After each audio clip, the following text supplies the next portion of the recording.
Hey everyone, welcome back, Mystics, fellow truth seekers, James and Justin, with another episode here. What are we looking at today? Bernie Sanders, Bernie Sanders. We're going all political on you folks, but I think even for the spiritual community, it's important to take a look at politics sometimes because it influences our lives, it influences our reality, everything that we're involved with. So I picked a clip here to do a reaction on that. It's kind of old, but I think people have forgotten about it, but it resonates, I think, with the day and age that we're living in. And maybe you can relate to what's being said. So we got Bernie Sanders here, a Democrat from the States. Now, we aren't American, we're Canadian, right? So for all the Canadians out here, maybe you can relate to what he's saying here. But I'll start the clip, and then you can judge for yourselves what's going on, and we'll try to pull out of it what we can, all right? I want to take a moment to say a few words about the so-called Inflation Reduction Act that we are debating this evening. And I say so-called, by the way, because according to the CBO and other economic organizations who have studied this bill, it will in fact have a minimal impact on inflation. Let me just start by saying Bernie needs to hire a barber. You've got enough money, Bernie, that you can get a haircut. It's okay. He's not helping his case. It's like crazy old man. But Probably having the straw haircut of the scarecrow. All right, I just had to mention that. Madam President, let me put this reconciliation bill into the context of where we are as a nation politically and economically. And the answer to that as to where we are is we are not in a good place. According to the most recent Gallup poll, the approval rate for Congress is at 16%, with 82% of the American people disapproving of the work we are doing here. 16 think we're doing a good job, 82% think not. Yikes. Further, according to a recent University of Chicago poll, a strong majority of Americans, and this is extremely important, and I hope members of Congress hear this, a majority of Americans believe that the government is, quote, corrupt and rigged against me, end of quote. People believe the government is corrupt and rigged against them. Further, according to a USA Today poll that came out last week, a very strong majority no longer believe that the Democratic or Republican parties are responding to their needs, and we need to move to a multi-party system. And I think what is most frightening in terms of where the American people are politically today is that there is actually a growing number of Americans who believe that they may have to take up arms against their own government in order to accomplish what they think needs to be done. Don't worry, that's not going to happen in Canada because they're taking all the guns away from everyone. Right. Don't worry, Justin Trudeau's right on top of it. He's making sure that ain't happening.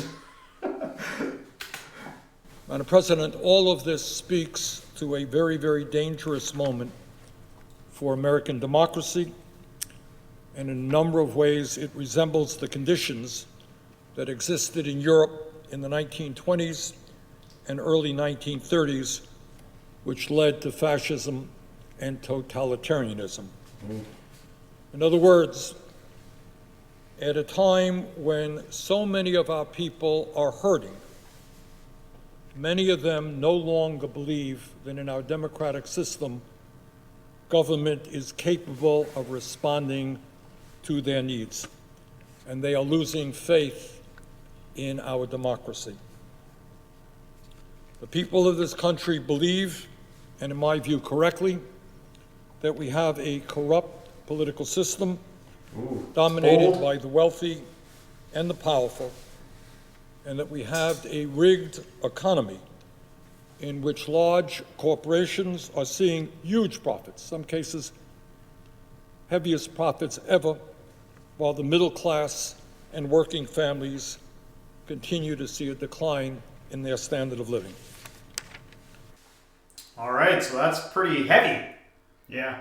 Yeah. Interesting to hear that there's, what stats is he pulling this from? He named one of them, like one of the sources that he had there. Honestly, I don't know, but if I don't know, you pay attention at all to the temperature of like where you're living, what's going on, maybe you can relate to what he's saying. Yeah, like it would be for so many people to say, what did they say? That they felt that their government was like corrupt and preventing them from thriving, essentially. Yeah. Okay, so is this small businesses? Like what demographic exactly? I think he was targeting the middle class, the working class. He was saying these are the people most affected by this, right? Right. And some, they might make an argument for that. It's the middle class that actually makes, they're the predominant cog in the wheel that makes economic systems function and roll. I heard a good quote this week that I hope is true, but maybe I'm being really naive here, but it was kind of uplifting and it was very simple. It was just, nobody gets away with anything. So in our culture, it's kind of hard to know what to say when you're not there, but in our culture, the people that I know that have put the work in and have become proficient tradespeople, like put in their 10,000 hours thing, and they've stuck to roofing or being a mechanic or construction or something like that, they make buck, man. Like they are working class type people. Yeah. They're not typically the type of people that sit around and pontificate, about psychology or theory or something like that. Yeah. But they make their revenue back. They work hard and they make their money. If you're talking about corrupt people that do, shady handshake deals and, lowbrow stuff, like, if that's what we're trying to tackle here, man, we got a long road ahead. Because that's, in my opinion, that's been people that take large sums of money have, like, historically been people that are part of secret organizations and... Well, I think what he's pointing at here is that it's the government that's doing it. That's what he's saying. Right. But think about what kind of person you got to be to want to be the president or want to be part of some high up cabinet. First of all, I don't think that they're like a lazy person. I don't think they're a naive person. Are they a corrupt person? Are they a selfish person? I don't know. But what does it take to become somebody operating at that level? You might feel silly. It's easy to sit back in an armchair and judge some of these like politicians and stuff, but you might feel like an idiot in a circumstance where they're surrounded by people they know and they're all in the know and you ain't in the know. You might be like, I feel inferior. It's not for nothing. Yeah.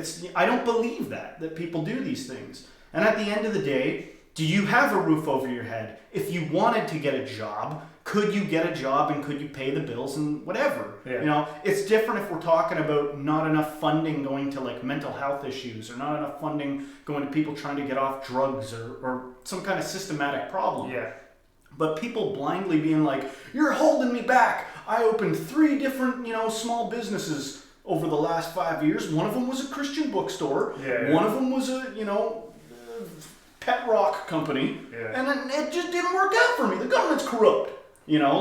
That's one thing. Like you might just be not a very good businessman, but people don't want to always think of things that So are you standing in defense? Do you think that maybe what Bernie was saying was not quite accurate? Or? I know almost nothing about Bernie Sanders, Yeah. but if I were to make a snap judgment, I'd be like, this guy seems like an idealist. I'd be like, a lot of these problems are going to take a long time to do. And somebody might be sitting there shouting like, just don't be corrupt. What the hell? Why are there corrupt politicians?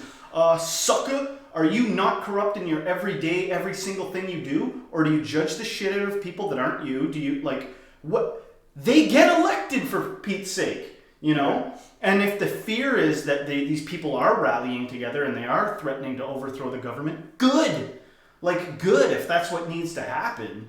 But so who are these people? How many people are like, I'm fine with, I pay the bills. In fact, I judge the hell out of layabouts. If you bootstrap yourself together in this economy, you can. Well, I think there's a couple things. I think we're starting to see the evolution of politicians. I think politicians are starting to change and understand that they can't get away with the things that they used to. Right. There's higher accountability coming. Yes, which is good. And which I think is fantastic. And I'm not picking sides, but like, I know someone's going to say, these are all conservative people, but like in Alberta, they just got a new premier in Canada. If you're American, you probably don't know, but we got someone like Danielle Smith. You might relate to someone like, Ron DeSantos in Florida. Mm-hmm. The politicians are changing. I think that we're going to see a massive change in the next 10 years with the type of people, the caliber of people that are getting put into office. You're going to have to be smarter. You're just going to have to be smarter, and there's going to be higher accountability. And we're seeing it. We're seeing revolts all over the world. We could do a video on Brazil right now, what's going on down there, things that are going on in the States, right here in Canada. Mm-hmm. And we're going to do that. Future videos to come. We're going to take a look at some of this stuff.